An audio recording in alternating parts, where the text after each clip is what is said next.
আসসালামু আলাইকুম। আজকে কুকুর বা বিড়ালের কামড়ের চিকিৎসা নিয়ে আলোচনা করব। কুকুর বা বিড়াল কামড় দিলে কি করতে হয়। সেক্ষেত্রে বিশেষ করে গরু, ছাগল এবং মহিষ খুবই অবলা প্রাণী। বিশেষ করে ছাগল এবং বাছুর বেশি আক্রান্ত হয়, কারণ ছাগল এবং বাছুর সাধারণত যখন কুকুর অথবা বিড়ালের কাছাকাছি যায় তখন তারা আক্রমণ করে, অথবা পাগলা কুকুর বা বিড়াল তাদের আঁচড় দেওয়ার প্রবণতা বেশি থাকে এবং কামড় দেওয়ার প্রবণতা বেশি থাকে বলেই তারা কামড় দেয়। এবং এই জলাতঙ্ক রোগে যদি কামড় দেয় তাহলে দ্রুত 48 ঘন্টার মধ্যে ভ্যাকসিন দিতে হবে। 48 ঘন্টার মধ্যে যত দ্রুত দেওয়া সম্ভব। অনেক সময় বাছুরের নাকের কাছাকাছি কামড় দেয়, আঁচড় দেয়, সেই ক্ষেত্রে অনেক খামারি সেটা বুঝতে পারে না, তখন একটু দেরি করে ফেলে। দেরি করার পরে একদিন পরে দিলেও সেটি কাজ করে না, যেহেতু এই নাকটি এবং মুখমণ্ডল ব্রেনের খুব কাছাকাছি। ব্রেনের যত কাছাকাছি কামড় দিবে তত তাড়াতাড়ি এই রোগটি ছড়াবে। সুতরাং নাকের এবং আশেপাশে কামড় দিলে সাধারণত ভ্যাকসিনটি কাজ করার সময় পায় না। এই জন্য আপনাদের দ্রুত ভ্যাকসিন দিতে হবে। যদি এই ধরনের সন্দেহ হয়, অনেক খামারি সাধারণত এই জলাতঙ্ক রোগে গরু মারা গেছে অনেক খামারির, সুতরাং বাছুর মারা গেছে।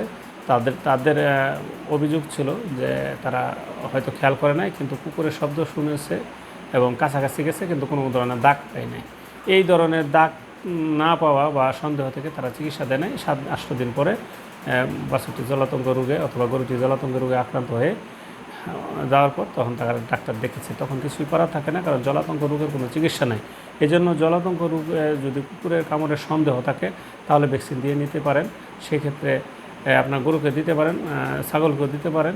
যদি সন্দেহ থাকে তাহলে ভ্যাকসিন, সুস্থ শরীরে ভ্যাকসিন দিলেও কোনো পার্শ্ব প্রতিক্রিয়া নাই, আপনার কিছু টাকা খরচ হবে কিন্তু পার্শ্ব প্রতিক্রিয়া নাই। সুতরাং আপনাদের পরবর্তীতে এর জীবন বাঁচাতে গেলে আপনি অবশ্যই সন্দেহ হলে আপনার ভ্যাকসিনটি দিবেন। কারণ হলো যে হয়ে গেলে তো কোনো চিকিৎসা নাই, নিশ্চিত মৃত্যু।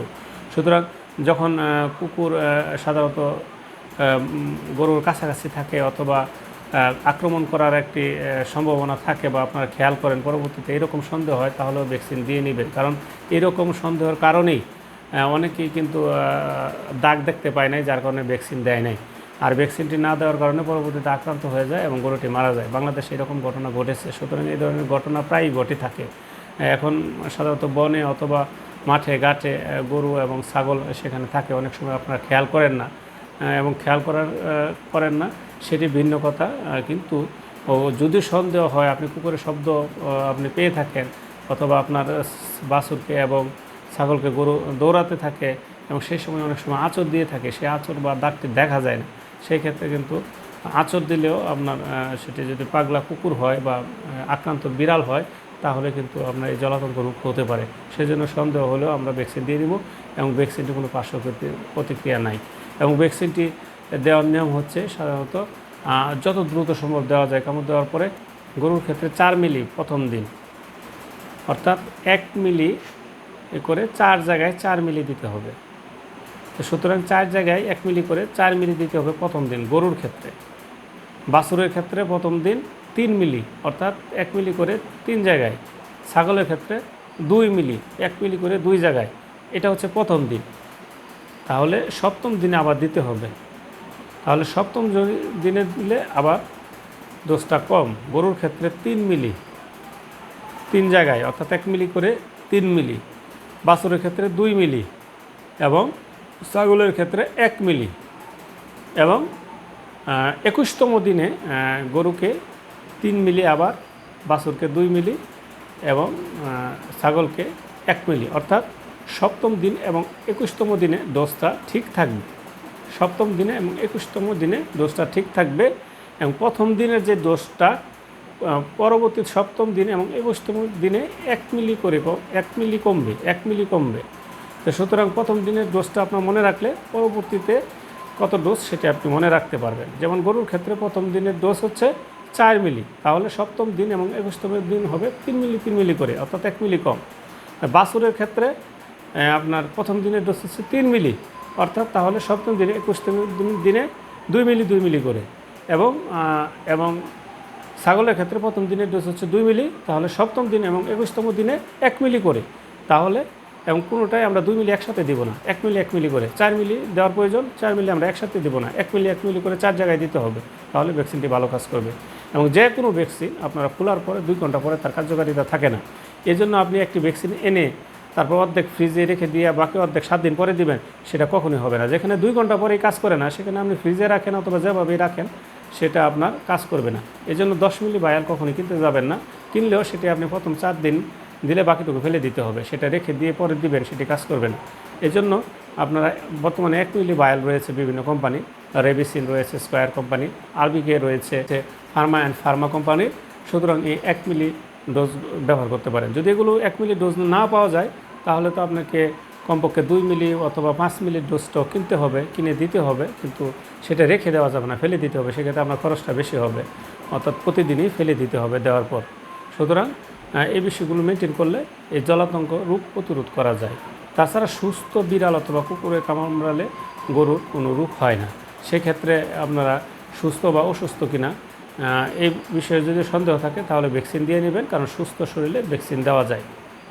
এবং ভ্যাকসিন যখন দোকান থেকে কিনবেন তখন অবশ্যই আপনারা সেটি ইনট্যাক্ট কিনা, সেটি ব্যবহৃত হয়েছে কিনা এই বিষয়গুলো খেয়াল রাখবেন। যদি ব্যবহৃত থাকে তাহলে এই ভ্যাকসিনটি আনবেন না, কারণ ভ্যাকসিন 2 ঘন্টা পর কার্যকারিতা থাকে না, আনবেন না। যদি সেটি সম্পূর্ণ অব্যবহৃত থাকে তাহলে ভ্যাকসিনটি আপনারা নিয়ে আসবেন। এবং এই ভ্যাকসিনটি তারা ঠিকভাবে ফ্রিজে রেখেছে কিনা, কোল্ড চেইন মেনটেন করেছে কিনা, ফ্রিজে যদি রাখা না থাকে তাহলে সেই ভ্যাকসিনটি কাজ করবে না, সেই ভ্যাকসিনটি আনবেন না।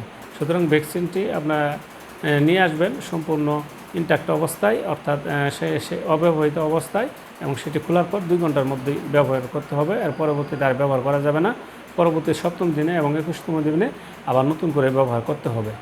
এবং এই ভ্যাকসিন দেওয়ার আগে যে বিষয়গুলো করতে হবে, যে কুকুর কামড় দিলে যদি আপনি সেটা বুঝতে পারেন কোন জায়গায় কামড় দিছে, এবং অনেক সময় দেখা যায় যে ছাগলের এবং মাংস পর্যন্ত ছিঁড়ে ফেলে, এরকম ঘটনা ঘটে যায়। সেই ক্ষেত্রে আপনার প্রথমত ভ্যাকসিন তো দিবেনই, পাশাপাশি 15 মিনিট বা তার বেশি সময় পানি ডালতে হবে এবং রক্ত বের হতে দিতে হবে, যেন সেটি ভাইরাস জীবাণু থাকলেও সেটি ধুয়ে পানির সাথে চলে যায়। পাশাপাশি সেখানে বিভিন্ন ধরনের ডিটারজেন্ট পাউডার বা কাপড় কাচার সাবান যেগুলো রয়েছে সেগুলো দিয়ে ঘষতে হবে কিছুক্ষণ, তাহলে ভাইরাস থাকলে ভাইরাস মারা যাবে। এবং প্রথমেই সাবান এবং পানি দিয়ে ঘষে তারপর সেখানে 15 মিনিট যাবত আপনারা পানি ডালতে পারেন, সেটি উত্তম উপায়।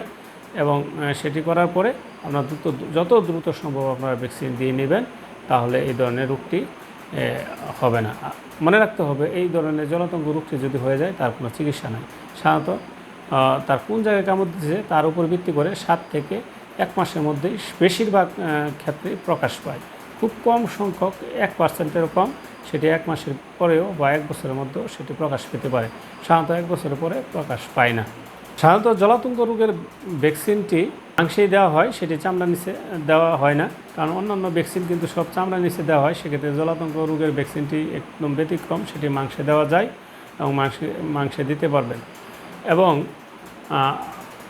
এই জলাতঙ্ক রোগের কামড়ে যদি আপনার সমস্যা হয়, বিশেষ করে আপনার চামড়া ছিঁড়ে ফেলে, সেক্ষেত্রে কিন্তু আপনাদেরকে চামড়া সেলাই করে দিতে হবে এবং সেখানে যেন সেকেন্ডারি ব্যাকটেরিয়া ইনফেকশান না হয়, সেকেন্ডারি ব্যাকটেরিয়া দ্বারা আক্রান্ত না হয়, সেই ক্ষেত্রে আপনার অ্যান্টিসেপটিক ব্যবহার করতে হবে। সেক্ষেত্রে প্রবিরন আয়োডিন দ্বারা মুছে দিতে হবে, সুন্দর করে ওয়াশ করে দিতে হবে এবং সেটি যথাসময়ে সেলাই করে দিতে হবে।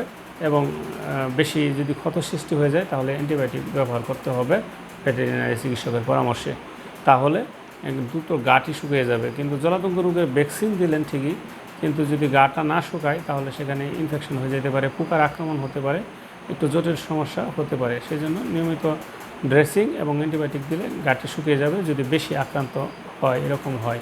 সেই জন্য সাধারণত গর্ভবতী ছাগলকে বেশি আক্রমণ করে, এজন্য ছাগল কুকুর থেকে সাবধান। কারণ হচ্ছে এই সময় কিন্তু বাচ্চা পড়ে যেতে পারে। সাধারণত জলাতঙ্ক রোগের ভ্যাকসিনের কারণে বাচ্চার কোনো ক্ষতি হয় না, কিন্তু কুকুর যদি কামড় দিতে গিয়ে তার নাড়ি বুড়ি ছিঁড়ে ফেলে তাহলে তো বাচ্চার ক্ষতি হবেই। এবং অনেক সময় এই ধরনের ঘটনা দেখাও যায়, যেমন আজকেও হাসপাতালে একটি রোগী এসেছিল যে তার নাড়ি বুড়ি বের হয়েছে, কুকুর কামড় দিয়ে সেটি বের করে ফেলছে। সুতরাং এরকম ঘটনার ক্ষেত্রে অবশ্যই তার বের হওয়া অংশটুকু নির্দিষ্ট জায়গায় সেট করে তারপর সেটি সেলাই দিয়ে নিয়মিত অ্যান্টিবায়োটিক দিতে হবে এবং ভাইরাস রোগ প্রতিরোধের জন্য রেবিসিন ভ্যাকসিনটি 3টি সময়ে দিতে হবে, প্রথম দিন, 7ম দিন এবং 21তম দিনে। এভাবে যদি আপনারা ব্যবস্থা নিতে পারেন তাহলে জলাতঙ্ক রোগটি হবে না, জলাতঙ্ক রোগটি প্রতিরোধ করা সম্ভব হবে। সকলে ভালো থাকুন। যারা অনলাইন প্রশিক্ষণে আগ্রহী তারা ডাক্তার সামির বাসির নামক ফেসবুক পেজে প্রবেশ করে যে কোনো পোস্টে কমেন্ট করেন অথবা ইনবক্সে যোগাযোগ করুন। আজ এ পর্যন্তই। সকলে ভালো থাকুন, সুস্থ থাকুন, এই আশাবাদ ব্যক্ত করে এখানে শেষ করছি। আসসালামু আলাইকুম ওয়া রাহমাতুল্লাহি ওয়া বারাকাতুহু।